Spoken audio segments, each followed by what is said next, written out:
Hey guys, this is gonna be a good show. Welcome to the Watch and Listen podcast. Before we get into it, gotta give a shout out to our title sponsor, Crown and Caliber. Crown and Caliber is a luxury watch retailer, broker, buyer, seller, servicer, repairer, consultant. They have your luxury watch needs covered. All the major brands, Rolex, Omega, IWC, Patek, Panerai, and more. Even there's like 40 plus brands. They have 2,000 plus watches in stock at any given time. So you're almost guaranteed to find a watch at Crown and Caliber that works for you. And even if they don't have the watch you're looking for, hit them up. They've got in-house watchmakers, techs, gemologists, and valuators, and they can help you find that perfect watch. And oh, by the way, when you've got 2,000 watches in stock, how do you get all those great watches? Well, some of them are brand new, some of them are vintage found in unique places, but most of them come from people like you. That's right. If you've got a watch that you're not really wearing so often, that you're not interested anymore, maybe you want to get some cash out of it, hit up crownandcaliber.com. There's no shady parking lot deals, no internet deals. They have real offers based on current markets and historical data. They'll give you cash for your watch, or you can trade it in towards a different model. I've bought watches to Crown and Caliber. I've sold watches from them, and it is truly a pleasure to deal with them. They are professionals, they are enthusiasts, and it is an absolute pleasure to have them as the title sponsor of our podcast here. Also, we're drinking Beeline Coffee. Beeline Coffee, I love the story because these are car guys. I'm a car guy, and their motto is build things, drink coffee, have fun. I mean, these are three very simple goals. And now, for the first time ever, we've got our own coffee. That's right. Beeline Coffee has the Smoking Tire limited edition roast that they made based on the coffee I like to drink. Let me tell you, folks, I'm a coffee snob. I am a coffee snob. And when someone makes me coffee, it's got to be good. And this coffee is delicious. And if you go to BeelineCoffee.com, use code TST at checkout, 15% off your entire order of Beeline Coffee. It is a real treat, and we're happy to have them as a sponsor. Of course, if you're listening to the show on audio only, guess what? We've got a video version of this podcast on YouTube. Look in the description of the file you're finding, and the link will be there. If you're watching this on YouTube, we've got audio only. If you want to take it with you, download, listen to it offline. iTunes, Shout Engine, just like we've done with the Smoking Tire podcast. And you can download the files and take them to you for offline listening. Thank you very much. Follow us on Instagram, me on Instagram, The Smoking Tire, Cameron on Instagram, Cameron M. Weiss Watch Company, and enjoy this episode of Watch and Listen, where we are going to go through a plethora of the world's most iconic watches. We're going to tell you the story of these watches and go in depth as Cameron describes their features, and we get into the nitty-gritty of them. Crown and Caliber sent us a ton of watches for this one, and it's going to be really cool. So, enjoy the show.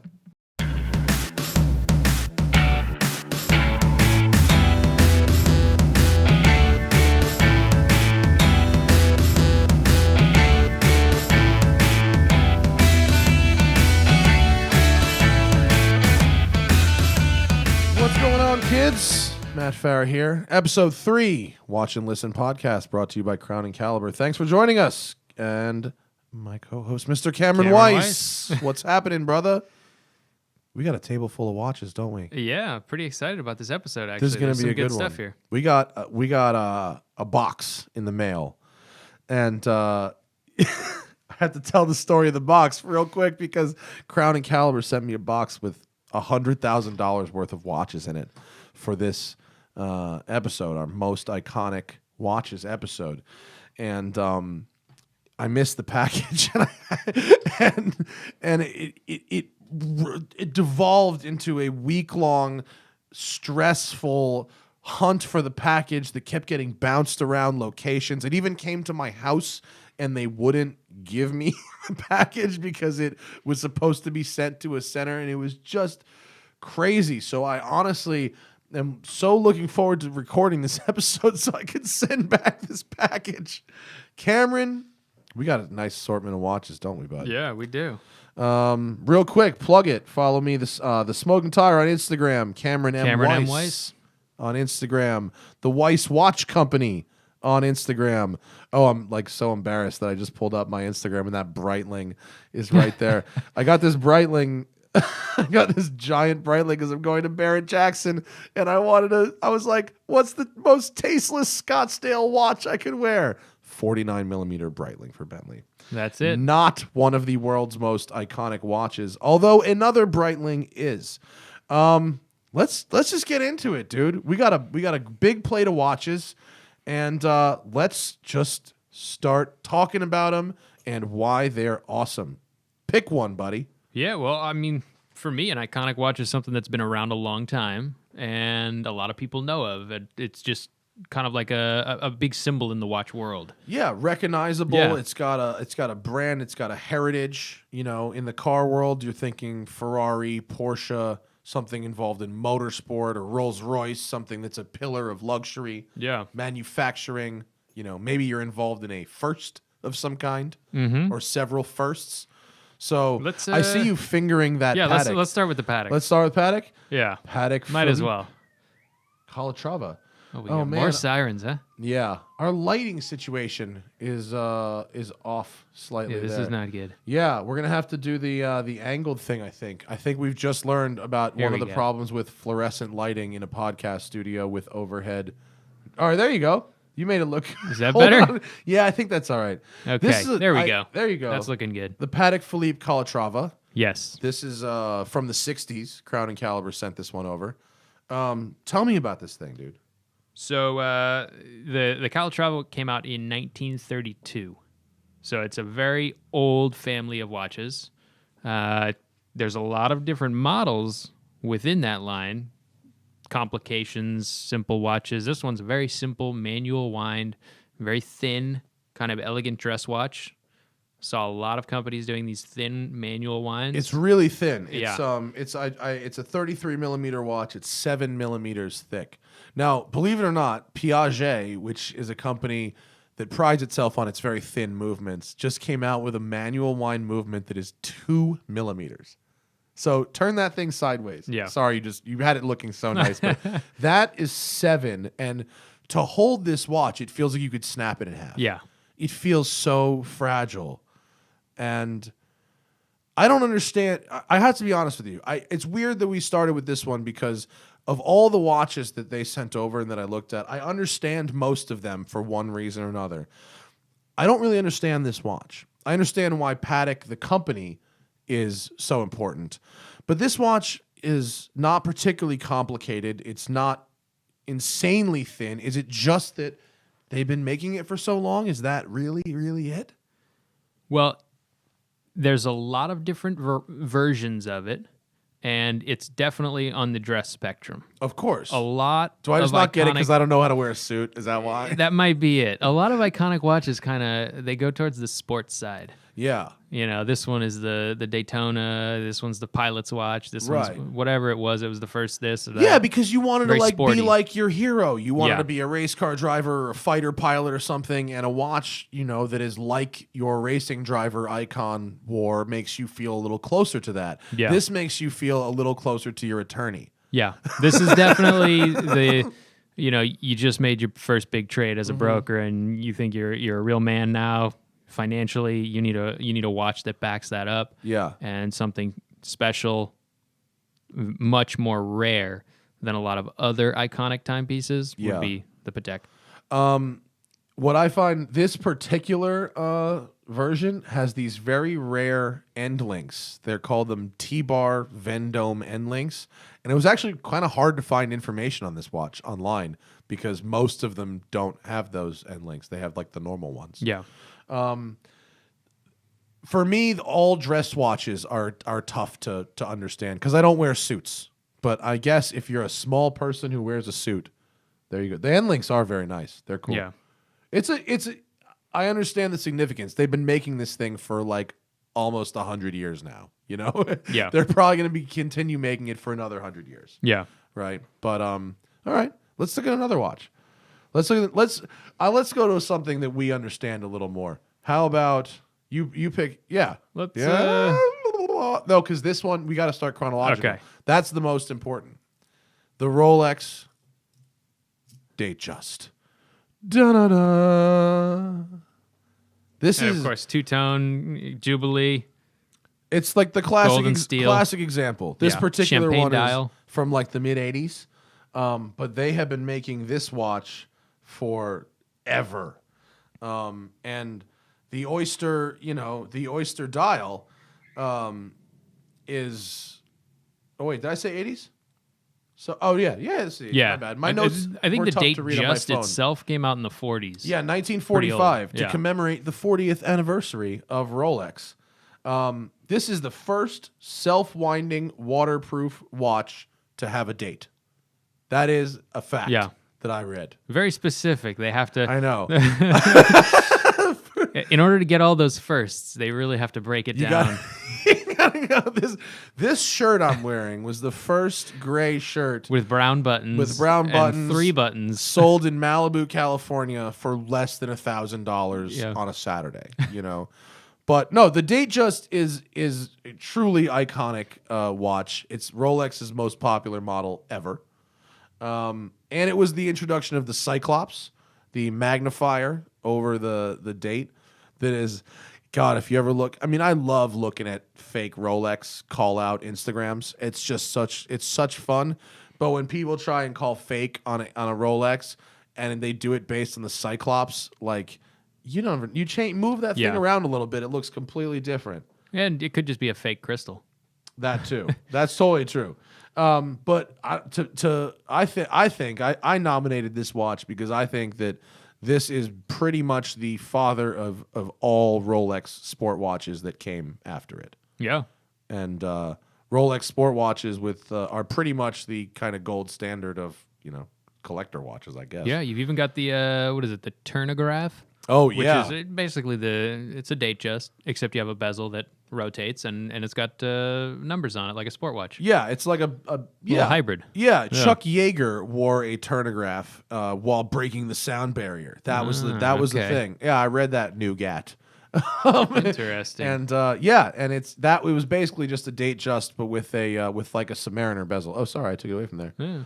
It's a very pretty watch, but it's small. The earlier ones are small, and then they recently have made a Datejust 2 that's bigger, which Tony Soprano wore the Datejust 2 in the Sopranos, which is the only reason I personally would want a Datejust because I look dumb in gold. But Tony Soprano's about it. I'm about it too.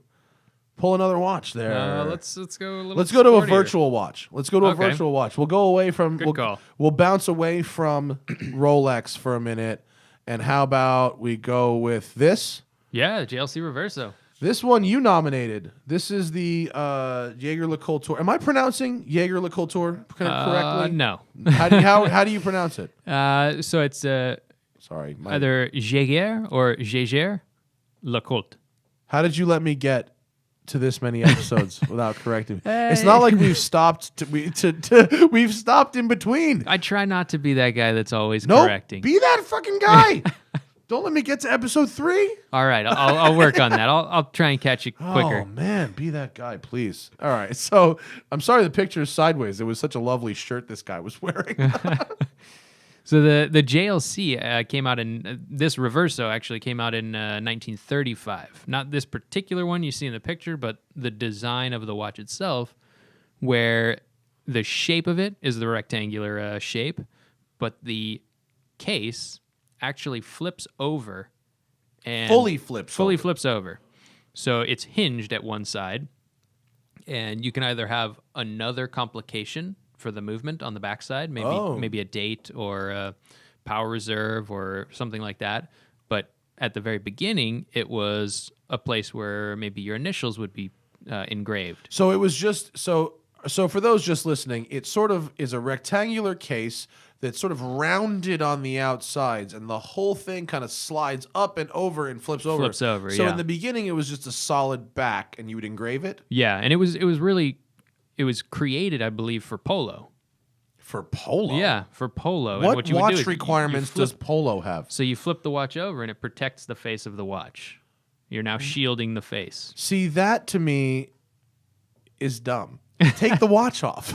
That would be the simple thing, or re-engineer the watch. Yeah, or something. But okay, all right. So reverso really does mean reverse. Yeah. So in later ones, there was a clear back with another complication in the back. Yeah, so in later versions, they started introducing complications on the backside, and also some of them have a whole nother watch face on the back. I saw there was a double one, right? Yeah. Oh wait, now I'm sorry. I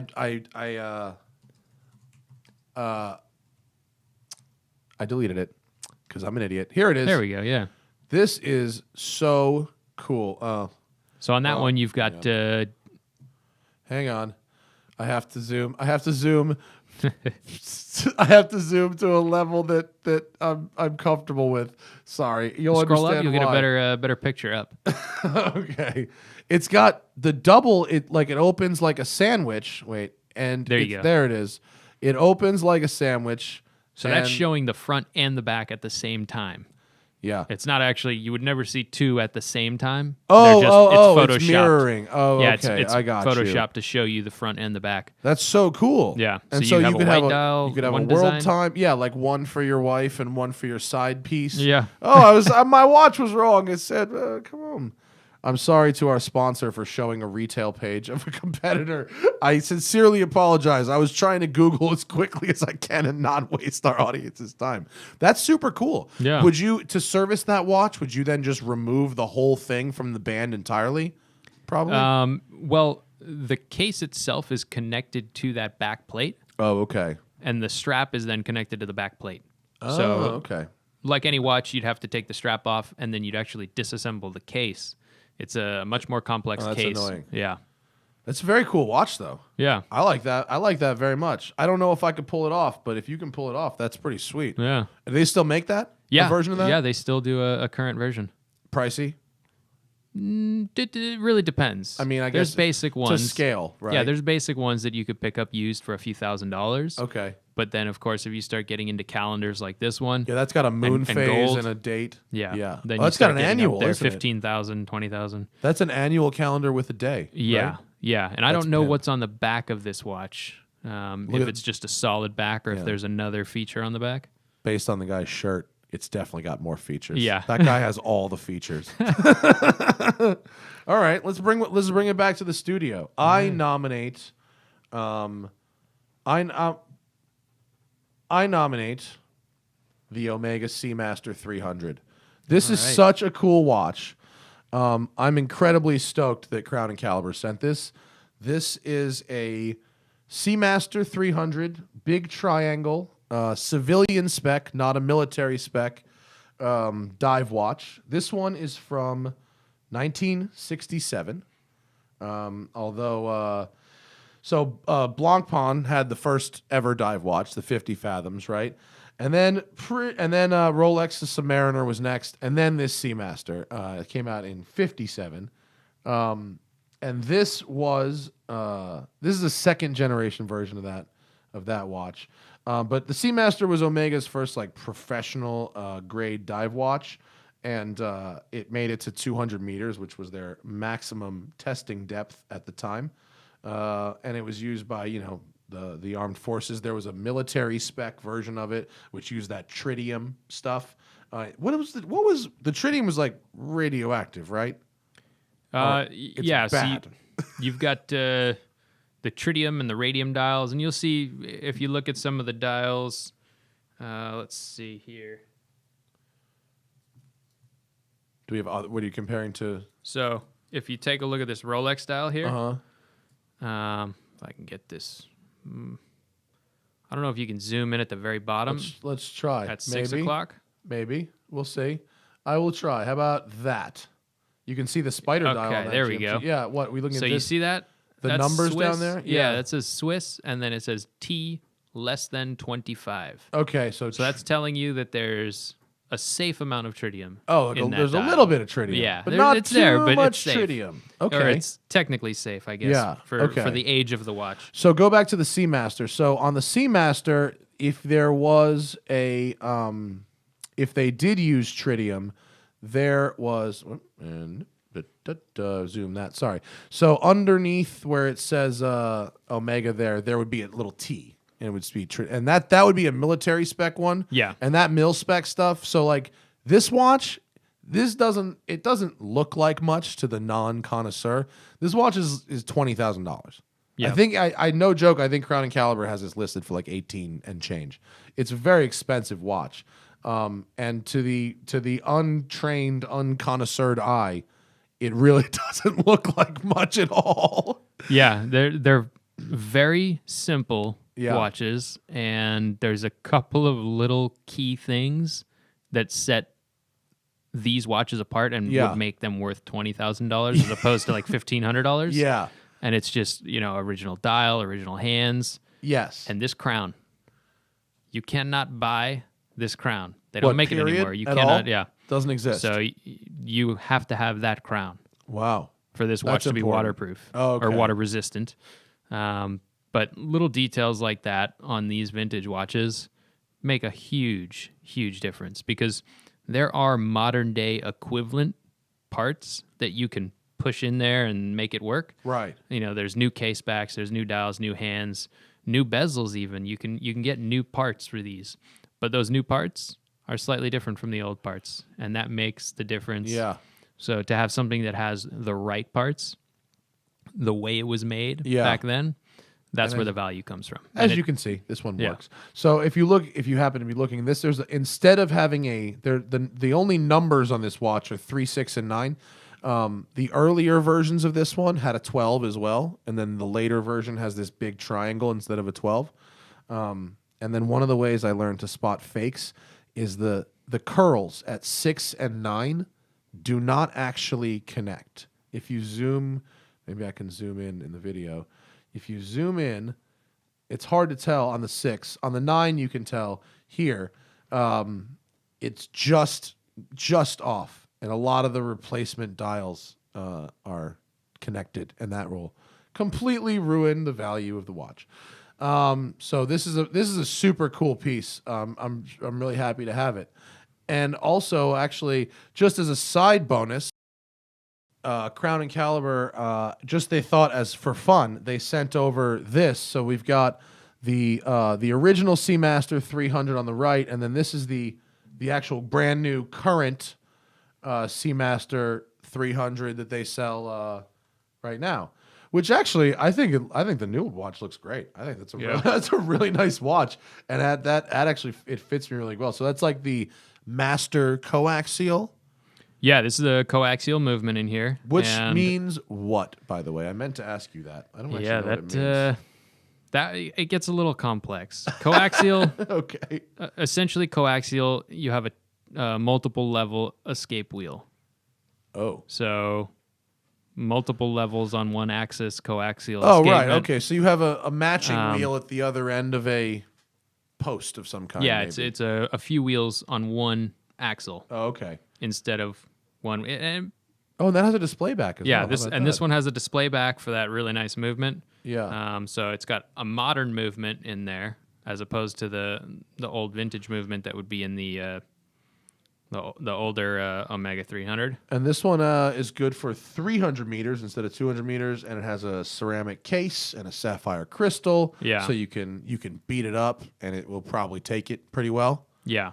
I actually am a big fan of this new one. I'm kind of stoked on it. I've never been like a diehard Seamaster fan. I'm not a James Bond guy. I was always Submariner over Seamaster, I think. But it's a really nice watch. Crazy. So the new one is like $4,000, I think, compared to the 18 of the old one. Yeah. Not identical, but cool. But the Seamaster is one of those original dive watches. Just like, get rid of that Seamaster, Cameron. I'm going to throw my own watch back into the mix. The Rolex Submariner, the icon. How do you not love the Rolex Submariner? We talked about it on the the show about our stuff. But And actually, hold on, I got my Rolex. you have a Submariner as well. Pull it out. Yeah, I mean, one of the things that I think makes a watch iconic is that it stands the test of time. And yours is from the 60s. Yeah. And mine is from 2007. So we can talk about some differences here with both. A lot of similarities, a lot of differences. This is one of the three biggest, Blancpain 50 Fathoms, the Seamaster, and this are your three. And for those of you looking at the video, God, I sincerely apologize about the fluorescent lighting situation that's happening right now. We did not anticipate going into darkness and needing the lights. We'll get it sorted, I promise. But this is an icon, one of Rolex's best sellers. Probably maybe their second best seller behind Datejust, probably, if I had to guess. Yeah, their sport line is really they sell like hotcakes. Yeah, the sport line is hard to get your hands on. It's just that to me is so weird because you go into a Rolex store. Doesn't matter where you are. I've been to a dozen Rolex stores in the last year. It doesn't matter what country or state or anything, and they have 1,000 Datejusts in every possible combination, and like a Submariner. Yeah, maybe one. Maybe they have a GMT, right? Yeah. But odds are they have none, and what they have is a pad and a waiting list of like 4 years to get. Yeah, and there weren't a lot of variations on the sport watches. That's what makes them a little more iconic to me, because you think of a sub. Of course, yours has a variation, the green bezel. Yeah, but it's like you changed one thing. Congratulations. Exactly. Yeah. You know what I mean? And that's like a whole new watch. Yeah, but relatively, the Submariner has remained pretty much unchanged. There's little things that they've changed, but the overall aesthetic of the watch, you can look at a modern one and an old one, and not a lot has changed. Yours has the drilled lugs. Yep. Whereas mine has the solid lugs. Where there's and that's not, in the side here, where that's in the side, where the spring bar, you can see the spring bar in mine on the right hand side, and no spring bar. And also, it looks like you have a polished case on the side, or is that just over time? They're both polished on the side. Oh, is mine yours is just more beat up? Yeah. Oh, all right. Well, mine was polished. Yeah. I don't care if it's beat up. I like it. Yeah. I dove with mine. I was a scuba diver, so I dove with mine quite a bit when it was newer. There you go. That's what it was made for. I know. And it was great. I mean, I dove back in the day, like before really dive computers were a thing. So we needed a fucking watch. Yeah. And it's they're just these watches on top of, they're dive watches. If you're even a professional diver, you could rock one of these. Yeah. But they're just such tough watches. Yeah. I love these things. They're great. What do you like? You've got the no date also, and I have the date. It came both ways. Yeah. My pops had the no date black, and your bezel. So you have a ghosted bezel. Yeah. So that was a black bezel, and it just fades over time. It'll turn gray. So nice. I've seen some that completely go blank. That's so the blank. You want to get to that perfect. Yeah, and then you don't want it to go any further. Yeah, I got someone else who I can't mention because it's not Crown and Caliber lent me like one of the more perfect ghost bezel watches that I've ever seen, and had like the hands and the dots were like this perfect yellow, and I wore it for I don't know, a month or so, and I was terrified. Yeah. Terrified. And I just get it back. I couldn't, but I wanted it so bad. It was so pretty. That faded black, it turns to this beautiful gray. Yeah. It's lovely. Is there a way to fake that? There is, right? Oh, there's got to be. I mean, it's got to be like a pretty easy way to fake that too, right? I would imagine. Maybe some kind of like acidic solution or something that you could sit it in there, or maybe like a kind of like plating. You would actually remove some of the color anodize that's on there. I'm sure someone does it, dude. Someone's because people want that look. Yeah. And like if there's websites warning you about fakes, like someone's doing it. Yeah. But I think that we've covered the Submariner. You want to go through GMT real quick since we're on the Rolex Sport Watch quick? So GMT is not complete. Leave one of the Submariners out so we can look at the difference. The GMT-Master, not is another one. Not entirely super different from the Submariner. Do you want to go into the GMT complication, Cameron? Yeah, so the GMT has another hand, the red hand there with the triangle on it. Let me grab a pointer. This hand right there at the top. It's kind of just past noon. And that hand will actually give you a second time zone or a reference for another area. It's 24 hours. It's a single 24-hour rotation. Exactly. So, hence the bezel, instead of having the 1 through 60 like the Submariner, it has the 1 through 24. Yeah. Like a pilot would use. Yeah, and you can move the bezel to actually change that time instead of messing with the hands if you're flying back and forth. Yes. That's so the GMT, this one, they were given, it was popular in, they would sell them in, what do you call them? Oh, Jesus. Like the store, like the commissaries, like on bases. So military guys would buy them if they were serving in Europe or overseas somewhere, you could buy them. And those would have a red bezel. They called those Coke. And then this was the Pan Am special version. Excuse me, that Pan Am pilots would get. They call this a Pepsi bezel. And then there are several other bezel color combinations. It's not as waterproof as a Submariner, right? They don't depth test them like that, right? Yeah, they have a slightly thinner case back. And I believe they might have had a different crown. Yeah, a different crown as well. It's a thinner crown on that one. Yeah, it's not the well, so depending on age, you have the twin lock and the trip lock crown. Twin lock has 2 O-rings. Trip lock has 3 O-rings. Makes sense. The trip lock is your modern day Rolex crown sealing. And is that used on like everything, pretty much? Maybe not Sea Dweller or something, but yeah, pretty much everything now. Yeah. Okay. Except for your Datejust and things like that. Yeah. Okay, so you don't really want to dive with a GMT, but I don't know. I swim with it. You could, but the depth could, if you went really deep, you could bend the case back a little bit. But I think it would have to be pretty deep. All these dive watches go deeper than humans really go outside of like, submarines. Yeah. Like James Cameron's got that deep sea thing, but like it's not like he's going outside in it. Yeah. They have to strap the watch on the outside of the sub. Great. When you recover the body, the watch might will be fine. Yeah. But and then just for comparison, here's the since we're doing a modern thing, here's a modern GMT. So we're gonna kick out Cameron's sub, and here's the modern GMT, which has the bigger case, the ceramic bezel. It's thicker. The dots in the hands are a little beefier and chunkier. The case is definitely chunkier, and it's got a sapphire bezel and all that. Same idea, GMT hand. Although this the modern one now has a quick set hours. So you can go tick, tick, tick. It's got another setting on the crown. You pull it out once. And so it's just, you don't ever have to spin the crown or have to spin the bezel really, because you can quick set it super, super fast. So for that watch, I apologize to the audience for how filthy it is. It looks like it's got one of my fingerprints right on the crystal. Yeah. That is embarrassing. Hide that, Cameron. Oh, no, you just made it worse. Or it might just be the popcorn ceiling or something. But it's, I'll give you a second to improve the look of that. I don't care.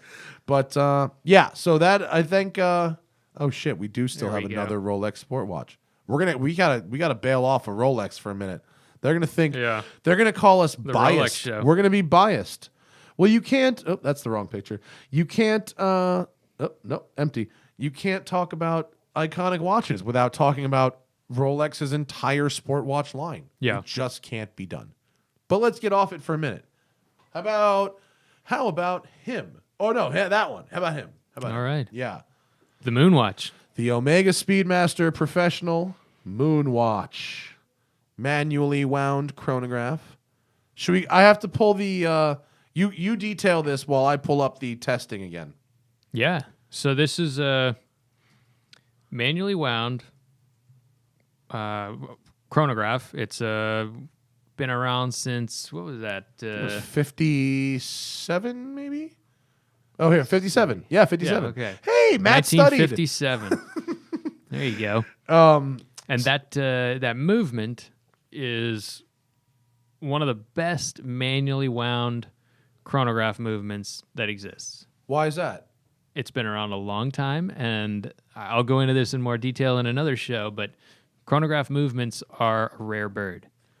A lot of watches that are chronographs have the same movement as the next watch that has a chronograph. Really? Because they're so hard to engineer and to produce properly. Specifically a chronograph. Among Specifically all a chronograph, complications, the chronograph is the hardest. Yeah. Okay. To produce in serial production and actually have a quality product that works. So this one is a brand new watch, by the way. This is not. I mean, it's the same quote watch, you know, from that went to the moon or whatever, but it's now 50 years later, and it's still the same thing. Yeah, and same movement. That's awesome. Which is unbelievable. And then other Speedmasters, the automatics use a different. They use a is it Valjou? Or am I pronouncing it correct? Valjous. Oh, okay. So the Valjou. Valjou. You're pronouncing it Close. Yeah, pretty much correct. Correct enough. So there's other versions. There's the reduced, which is an automatic, and it has a module on top of it. Okay. That one's an ETA movement with a Dubois de Pras module. That one's less expensive than the manually wound version. Oh, because wow. the manually wound version has the better movement in it. Huh. Even though this one happens to be an automatic, it's less money. Okay. Because it's a much simpler, more mass-produced movement. And it's a little different. You can notice that the pushers are a little higher than the crown, and that's because the chronograph is a module that sits on top of it. So right. the pushers have to interact with the so front they're of the not watch. even. Yeah. Yeah. Oh, okay. It's a little different layout on the subdials and just some minor things, but if you're looking for one of the Speedmasters and you're looking for a less expensive version, that's a good one to get into. Okay. What I find so fascinating about this watch, and what pretty much the diehard Speedmaster people, they really hang on that moon thing. Yeah. And the moon thing is cool. It's important to note the Speedmaster is not the only watch that has gone to space. Other watches, if you read, other various Omega Seamasters and Rolex GMTs and Daytonas have gone to space. And Bulivas have gone to space. And other quartz watches have gone to space. But this was the first to be worn during a spacewalk, and it was worn during moon landing. So it does get points. What is interesting to me, anyway, is the testing that the watch had to pass. And we went through this in another episode, but I'm going to go through it again because it's awesome. So this was the testing for the space program. Breitling, Rolex, Omega, all submitted. Longines submitted a watch, and apparently Hamilton submitted a pocket watch and was disqualified immediately, which is funny. So here's the testing, and I'll just pull up the page so you can follow along with my words. High temperature, followed by high temperature, 48 hours at 160 degrees Fahrenheit, followed by 30 minutes at 200 Fahrenheit. Then 4 hours at 0. Then temperature cycling, heating to cooling in a vacuum. Then 250 hours at temperature between 68 degrees and 150 degrees at 95% humidity. Then 100% oxygen-rich environment for 48 hours at 71 degrees Celsius. Then a bunch of shocks, like a bunch of hard drops from different directions. Linear acceleration from 1 to 7.25 G within, Cameron, is that 333 or 0.33? 333 seconds. So 333 seconds. So it had to basically survive a shuttle, a spacecraft liftoff. 90 minutes at 10 to the minus 6th atmospheres at 160 degrees Fahrenheit, followed by 200 minutes Fahrenheit. 1.6 atmospheres for an hour of pressure. Vibration cycles from 5 to 2,000 hertz with 8.8 G impulse. And then 30 minutes of acoustic noise at 130 decibels. Wow. And after all of that, this mechanical watch has to stay within 5 seconds a day. It's gangster. They don't talk about what the results were for the other watches so much. I'm sure you could probably look it up if you wanted. There's a lot of citations at the bottom of this Wikipedia, but I heard from somebody within Omega who's been with Omega for a very long time that Rolex failed one thing, but they were very close. Or it may have been that they didn't. It might have even been that they didn't fail anything except for one of the tests. They didn't provide a watch or something like that. This was so minor that That's it was so like funny. Omega we got wanna in hit it by with the a hammer. skin of their. No, fuck off. Yeah. We're not hitting it with a hammer. It's a pretty watch, though. I mean, the more I look at the Speedmaster, the more it grows on you. Yeah, definitely iconic. The And- design has changed very little over the years. Well, what I find very interesting is, you can buy an old Rolex Submariner, right? Or you can buy a brand new Rolex Submariner. But what you cannot buy is a brand new old Rolex Submariner, right? But you can buy, wait, hang on, sorry, you can buy a brand new. Here's one. Look, you can buy a brand new Omega Speedmaster directly side by side in the same store with an old Omega Speedmaster, right? I mean, Yeah. Here's the original on the right with an acrylic.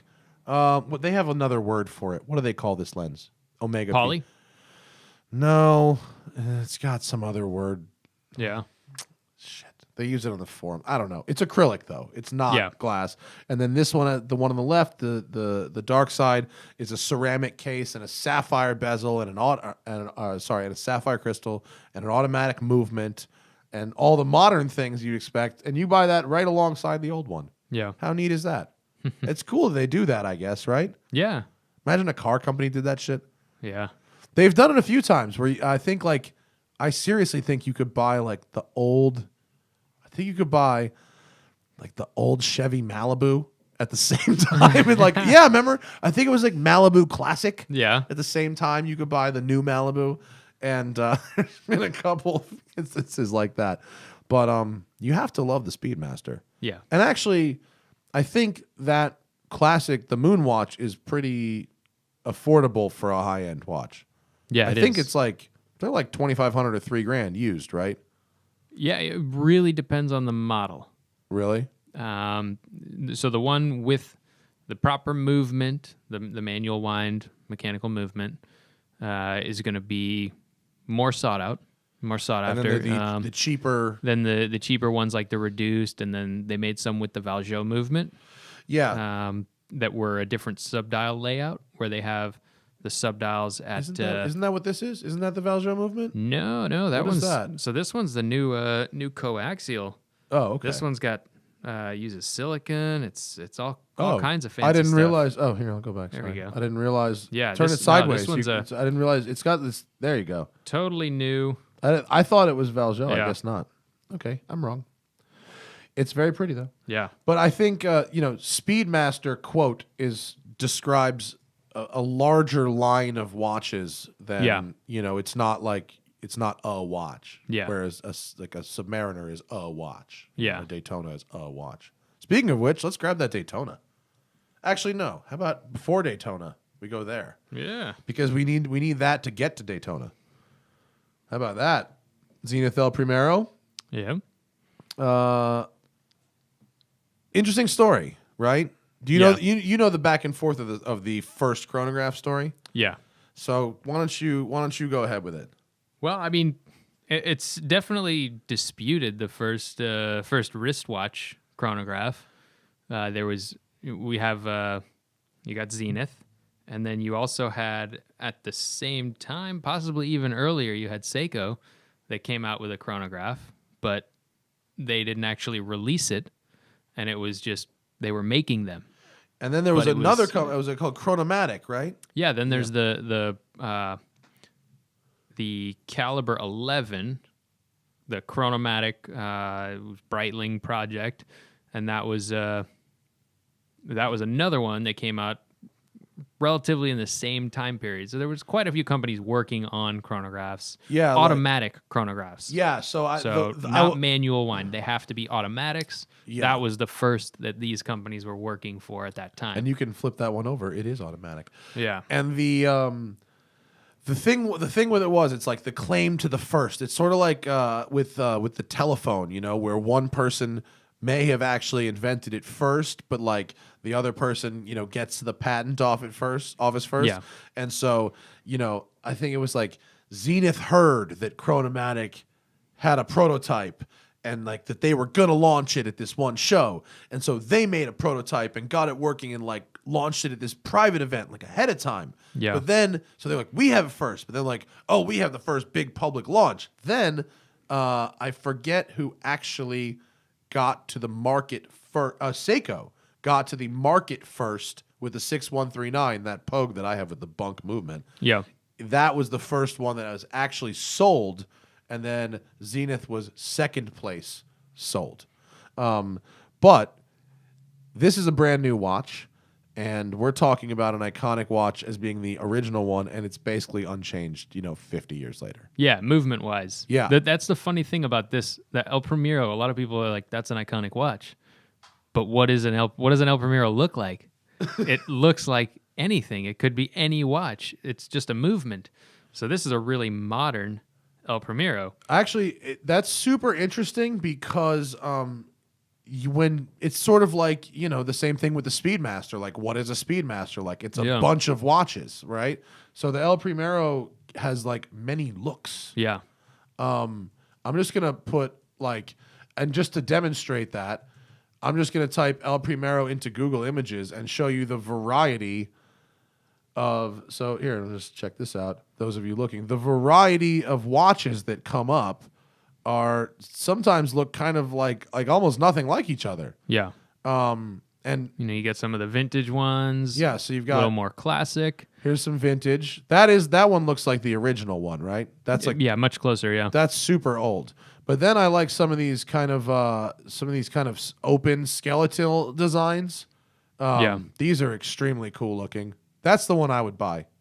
Is that the open heart? Is that what you call that? Yeah, they came up with that open heart kind of branding for a while, and that was a big thing for Zenith. For Zenith. They came up with open heart. They invested heavily in that marketing and did that for a long time with their watches. I mean, it's a very cool look. Honestly, it's like often imitated, never replicated, right? Because usually it's like some shitty watch that does a shitty job. Yeah, and it's got like that bridge thing that goes all the way across, and it looks like crap. Yeah, excuse me, but. I mean, if you just there's a massive variety of watches that are called El Primero. As I continue to scroll down in our searching through Google portion of the show, but like the variety is great. Yeah, goes from sport to dress to the vintage ones and the new ones. The crazy when they went through their Zenith Defy phase and went all crazy with the cases. Yeah, made them huge and coated them black. It's a terrible picture. I'm sorry. Not a good picture. It's a cool... They really have some very aggressive designs, Yeah. I one day I'm going to buy one of those, I think. And it seems nice. It's like they don't get talked about very often, but every time I see a picture of one, I go, man, that's cool, man. Yeah. It's a company with a lot of history too, right? Yeah. And but there was a time when they were not sold in the U.S. Oh, is that because of the electronics manufacturer, the televisions?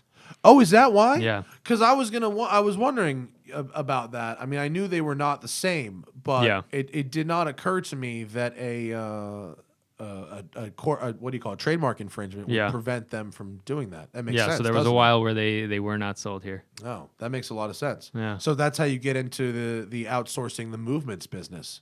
Yeah. To watches like the Rolex Daytona. Yeah. Throw that under there. The Daytona, we have a new Daytona here, but the Daytona this is a third generation Daytona. So it's really easy to tell what generation you're talking about. The first gen is 4-digit serial numbers, then the second gen is 5, and then the new one is 6. Very easy. And this one's got the ceramic bezel, and it has the in-house Rolex movement. This is a hard to get watch right now. These things, I think the actual MSRP on this watch is like $12,500 or something, but these sell for like $17,000. And they're sweet. I've been wearing this one for 3 days. It's awesome. So the early ones, we're talking about the Paul Newman watches, right? Manually wound chronographs, for racing drivers. I mean, the watch is named after, Daytona, obviously. And I'm sorry. I can only do one thing at a time, and I was trying to type in Paul Newman Daytona because I realized I hadn't pulled up a picture of one. Where's a good Paul Newman Daytona? Oh, here's a panda. Oof. Here's a guy. We can share that picture. Here's a guy who's got a grip of them. All right. Yeah. So, and with the Daytona, you've got your pre-Daytonas as well. Yeah. So that was really the start of Daytona, but it was really just the chronographs that they were making at the time. But and from they there, use the it word morphed. cosmograph, which is such a great word. Is that chronograph for them? What is cosmograph? So Rolex does this thing where they like to have a trademark and a patent for everything. Oh. So they come up with all sorts of, you've got the instead of Parachrome, waterproof, it's oyster, and instead of the oyster chronograph, perpetual case, it's cosmograph. Yeah. Cosmograph is just a gangster word. Yeah. It really is. And if you look on their current marketing, you've got Parachrome hairsprings and Cerachrome bezels. Yeah, exactly. That's their ceramic bezel is called Cerachrome. Yeah. Yeah. Oh, that makes sense too. Yeah. So the Daytona, go back to this picture. So the Paul Newman Panda dials, right? And then that's sort of the first gen. Second gen, they brought it back. They used the Zenith movements. Yeah. In the 80s until 2000. They used that El Primero movement. And because these ceramic Daytonas are so hard to get, the stainless steel Daytonas from before are going up like crazy right now.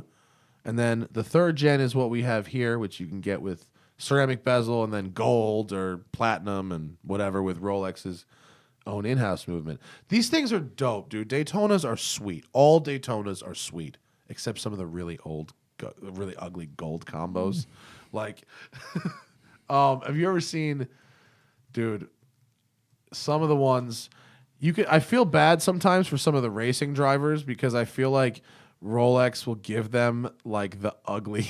I have a friend who's won Daytona and he's like doesn't like his Rolex. Yeah, it's like the two-tone with the champagne dial. One of these bizarre color combos like this. It's just not. It's not. Whoa, yeah. But a good dial. Here's the platinum.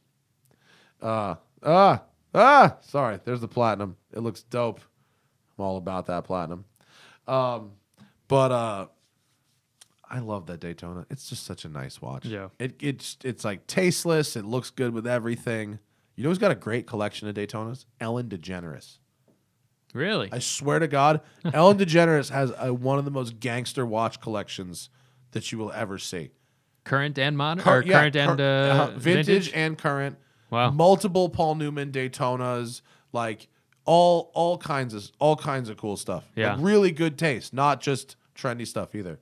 Let's go back. Oh, we had more iconic watches digitally. Here's something you know a bit about. Yeah. AP Royal Oak. How about the AP Royal Oak? You worked at AP. Yes. So you have some inside Royal Oak knowledge. Yeah, maybe. yeah. I actually so the AP Royal Oak, there's what they call the jumbo because it was big at the time. That one was 39 millimeters, which was a big watch. At the time. At the time, it was time? huge. That was 1972, and that's when it was kind of a groundbreaking thing to create this sport watch and make it a luxury item, but to make it out of stainless steel. Companies like Audemars Piguet weren't using stainless steel, and then also selling it for very close to the price of what a gold watch would cost. Yeah. And just kind of blew people's minds with the fact that it's a stainless steel watch, and they couldn't really figure out, like, what is it? Is it a cheap watch or is it a fancy watch?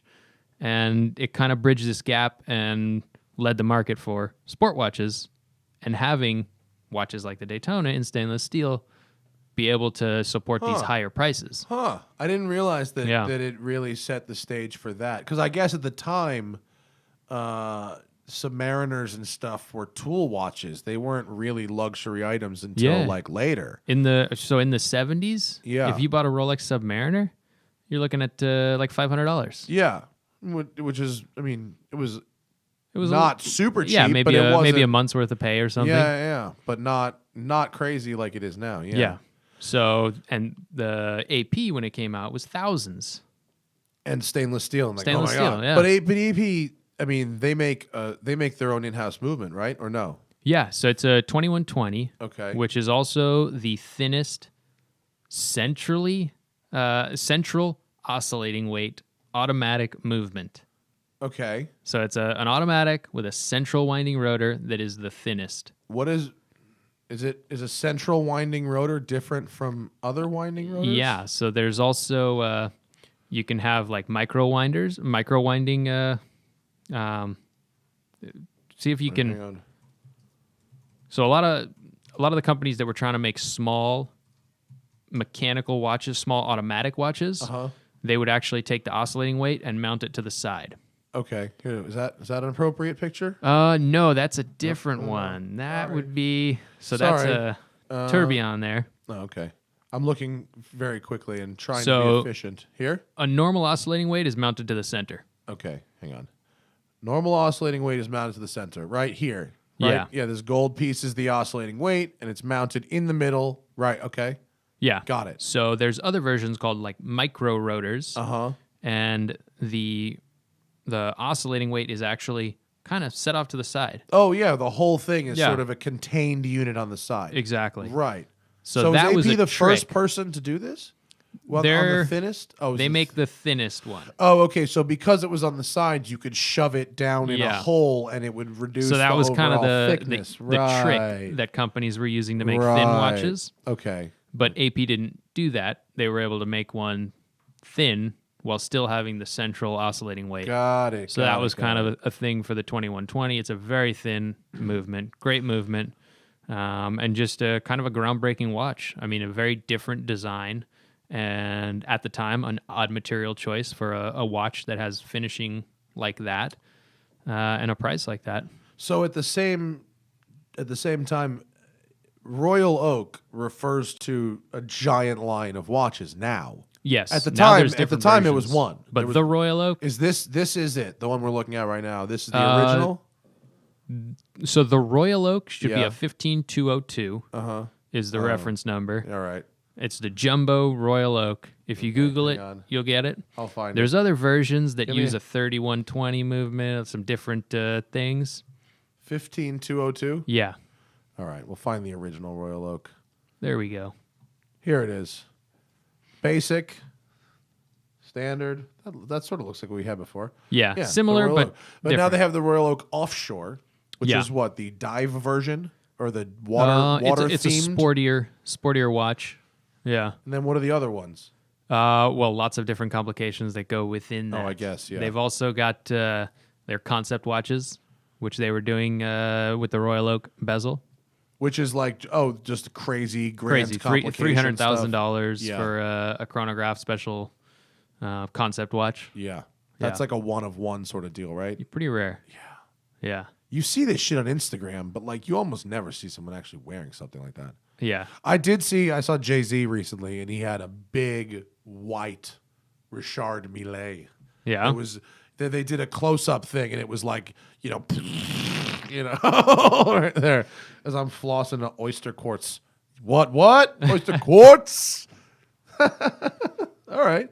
No, but I mean, so And another watch that hasn't really changed too much. Yeah, The I mean- 15202 as it exists today is very similar to the original one that came out yeah, in 1972. yeah, very cool. How about him? I think this is a very interesting piece because for a couple reasons. This was one of the watches involved in the race for first automatic chronograph. And technically it did beat the El Primero to market, along with the other tags. But it's mostly this is a tag Heuer Monaco. The original one was just a Heuer Monaco. We couldn't get one of those because they're really expensive and really rare. But this example is the current version of the older Heuer Monaco watch.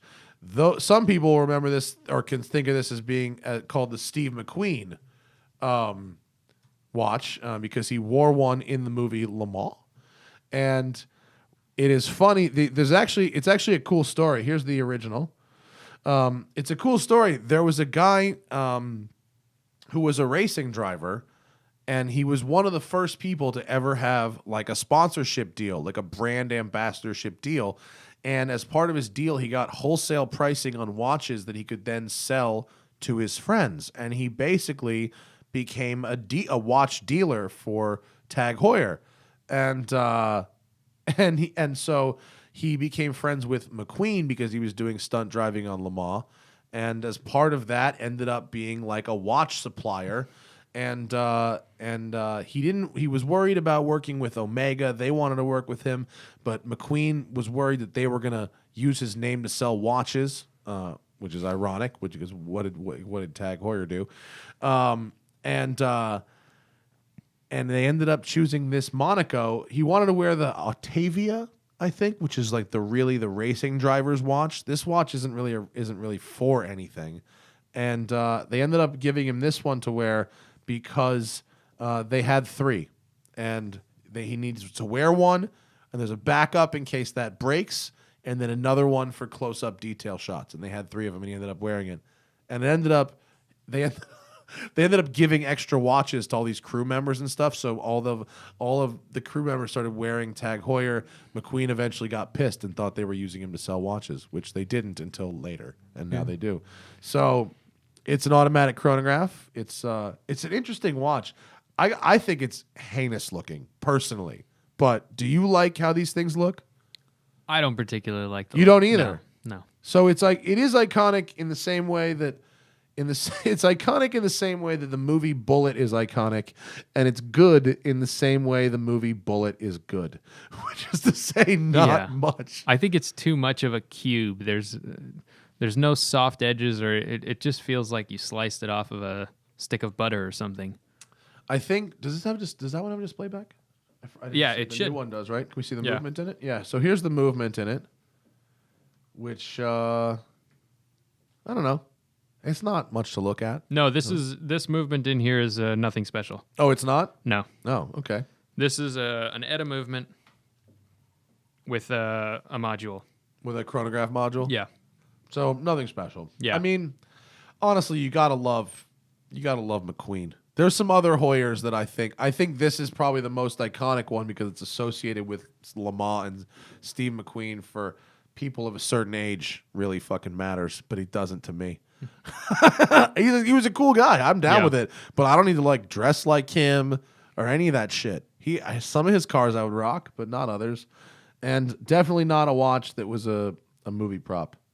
Nope. I think we have. What are we missing? Have we finished all of our watches? Is that all the iconic watches we've got in this room? That is it. Wait, no, we have one more. Do we have some on the... We have one more, I think, and it's 2 more. Oh, yeah, Cartier. This one, absolutely iconic. The Yeah. Cartier Tank. Another watch, I will openly say, I don't really get it. Tell me about this thing. What is the story?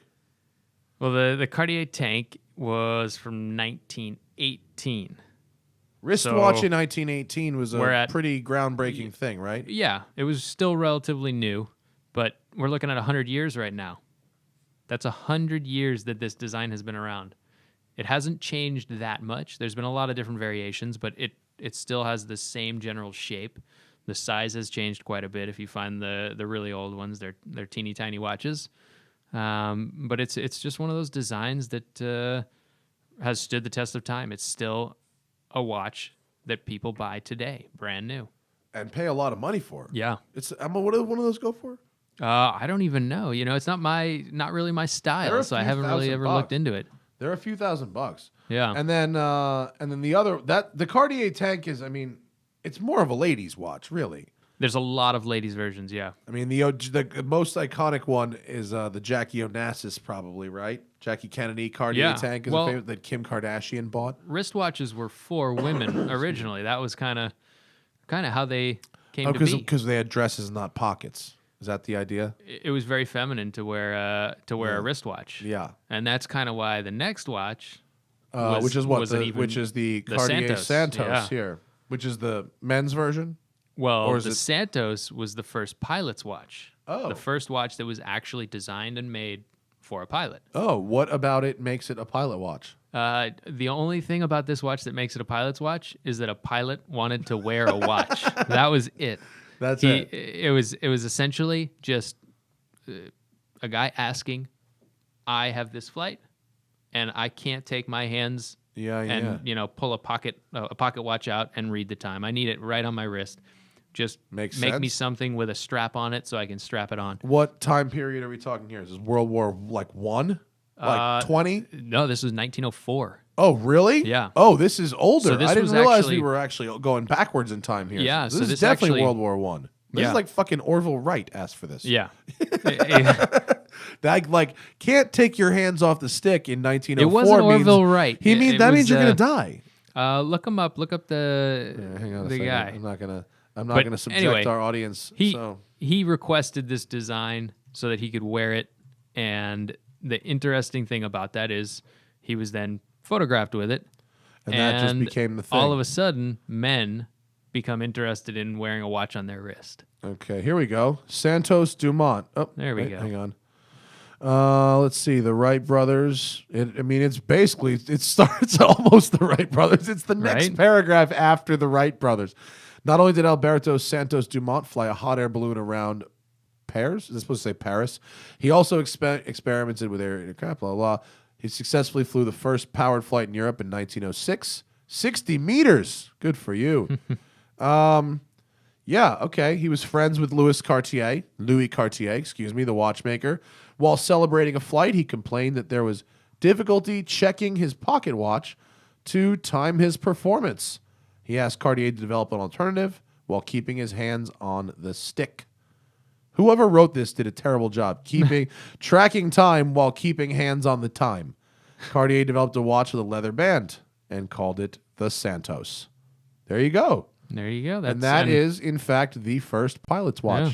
How about that? Very cool. This guy looks like a badass, too. Right? I mean, this is a dude. Well, he made men want to wear watches. He was a guy who's so tough, he yeah. turned jewelry masculine. Yeah. What do you think his personal watch is worth? Do you think it still exists? Yeah, it's probably in the Cartier museum. Or Do they have I don't know if they museums? have Cartier a museum. museum? They have a safe. They have their historical reserves and things like that. There was my pops works at Tiffany, and they have reserves as Yeah. well. It's just some giant fucking bank vault somewhere. Their archives. Yeah. Yeah, the archives. Yep. And both he and I were like, why don't they should make a touring show of this? Yeah. Like why have money invested in crazy jewels if you can't use those crazy jewels to make money? Yeah. Right? I don't Yeah, know. or at least show them so that people could be exposed to it. But holy shit, that's a table of iconic watches, Yeah. isn't it? We yeah. pretty much I don't want to be so presumptuous as to say we covered everything. No, there's no way. We definitely covered everything that we have thought of. Yes. So if we haven't thought of something, if you want us to talk about more iconic watches, we'll do a round 2. Let us know what we need to do. Yeah. Send us more iconic watches. I mean, leave a comment with more iconic watches. I'm down to talk about this topic anytime. The question is, what are you wearing home? Weiss. The one you made? My iconic watch. Oh, heavy hitter. Weiss Watch Company. Check it out. Buy a watch from this man. He knows his history. I'm Matt. That's Cameron. Thank you for listening to Watch and Listen. And follow us, subscribe, do all the things. We'll see you next week with different watches. Yeah. You can't shrug. It's a radio Episode 4. It's a radio show. We'll see you in episode 4. Bye.